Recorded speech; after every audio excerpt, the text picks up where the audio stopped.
Thank you for being on this video with me. My name is Rodney Constable. I am the president and founder of Simple Market Signals at simplemarketsignals.com.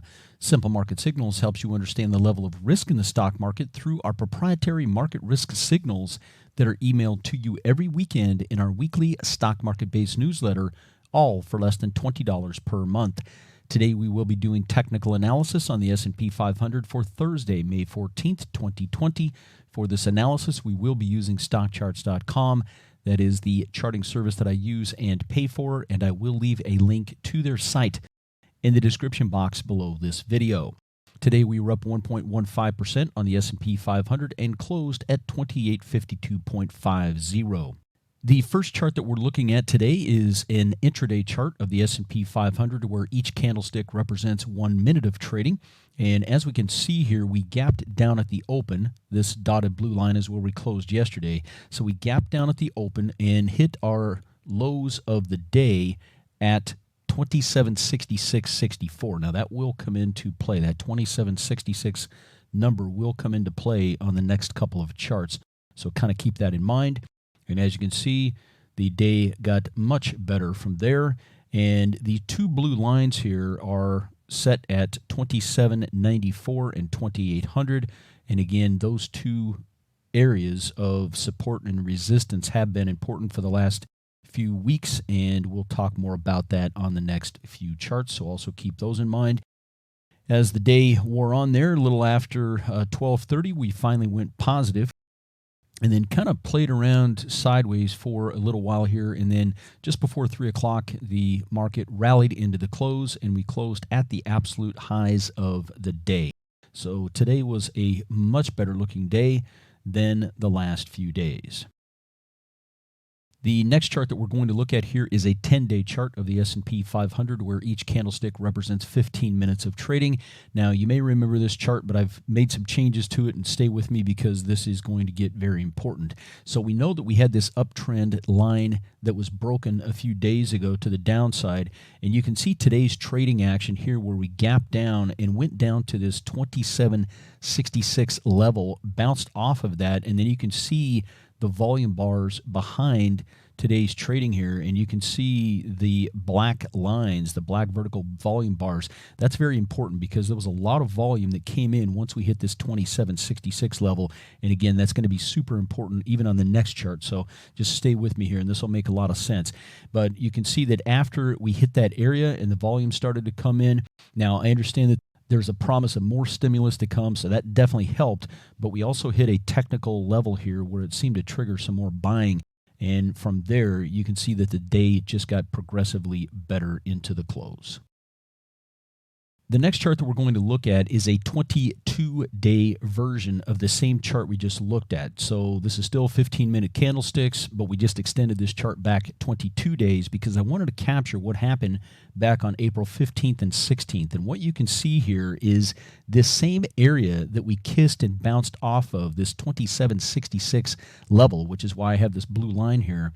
When we go back and we look at what happened on April 15th and 16th, look at how we traded in between these levels of 2766 and about 2800 on the top end. And look at how important that has been since then. We know that once we dip below 2800, right, back here on April 24th, we had some buying kick in and we had a rally. We kissed the 2800 level back on May 4th. We had this rally. So the question now is, just like I posed the question yesterday, we kind of bounced off of that 2794 area yesterday, and we saw some buying come in, and then, of course, gap down at the open. But once we hit this lower area, this 2766 level that we've seen back 22 and 21 days ago, once we kissed that, man, the buying just really came in and shot us up. The next chart that we're going to look at is a year-to-date chart of the S&P 500 where each candlestick represents 1 day of trading. And, of course, I have the Fibonacci retracements overlaid on top of this. And we know that we've been trading for weeks between the 50% and 61.8% retracement levels of this downturn that we saw from February 19th through March 23rd. And once again, on the closing prices on the daily candles, you can see that we're right back in this range. So we really seem to be stuck between about 27.93 and about 23.95. So 27.93 on the low end and 29.35 on the high end. And the fact that we had today's intraday reversal and closed at the highs of the session and once again closed on the daily candles above the 50% retracement level, at least in the short term, shows that that 27.93 level, which is the 50% retracement level, seems to be holding up on the daily closes. Okay, a quick refresher on the Simple Market Signals weekly signals and how they can help you. The signals are green, yellow, and red. The green signal is the best risk-reward ratio for equity investors, and what you're going to find is that the stock market makes most of its upward progress when the signal is green, okay? The worst risk-reward ratio signal for equity investors is when the signal is red, and what you're going to find is that bear markets and the worst downturns in the stock market happen when the signal is red, like during the 07 through 09 bear market, as we see here. So again, the best risk-reward ratio signal for equity investors is when the signal is green, and the worst risk-reward signal for equity investors is when the signal is red. I hope you've enjoyed today's analysis. Please remember to subscribe to this channel, give me a thumbs up on this video, and check out some of my other educational videos. I have a lot of great market-related videos on this channel. Also, if you are a financial advisor or an individual investor that manages any of your own money, including in your 401k, your 403b, your IRAs, or your trading account, I would encourage you to take a serious look at Simple Market Signals, which is my personal risk management model that I have now made available to the public. For those of you who would like to learn more about how Simple Market Signals can help you in both up and down markets, here's some additional information. As part of the Simple Market Signals model, there are two powerful indicators. There's a risk-based indicator and a trend indicator. As a subscriber to Simple Market Signals, you will receive information on what the risk level is in the overall stock market, as well as what the trend direction is in the overall stock market. So this really, really helps. The way we disseminate the signals to our subscribers is via our weekly emailed newsletter. So within the newsletter, every weekend, you will receive the proprietary risk level signal on the overall U.S. stock market. You will also receive the proprietary risk level signal on all 11 major sectors of the S&P 500. You will also receive the early bird indicator, the trend direction signal on the overall U.S. stock market. You will have market and sector performance information on multiple time frames.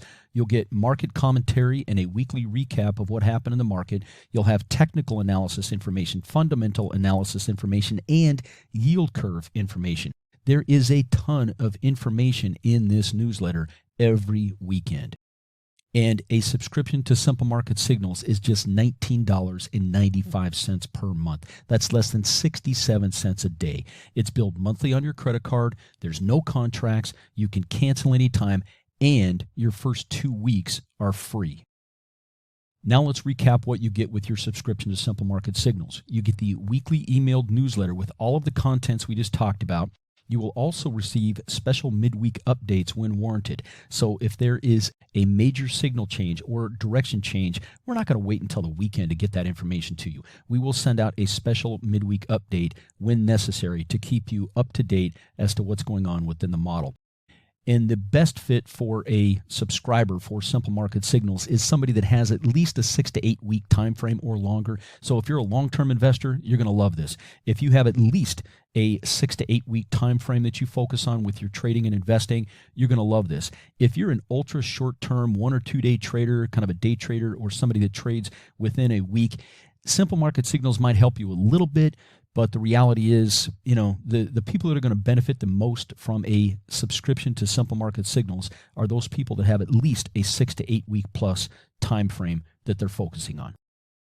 And if you want even more information on Simple Market Signals and some of the strategies that you can use on the various signals, this is a very in-depth video that I will have linked in the description box below this video, along with a bunch of other videos that you may want to explore if you need additional information on Simple Market Signals before you subscribe. Also, keep in mind that due to international compliance regulations, you must be at least 18 years old and a citizen of the United States of America who is currently living in the U.S. in order to subscribe to Simple Market Signals. And again, that is just due to international compliance regulations. And to subscribe to Simple Market Signals, all you have to do is go out to the website that you see here, https://simplemarketsignals.com. It'll take you about 4 minutes to subscribe. It's that simple.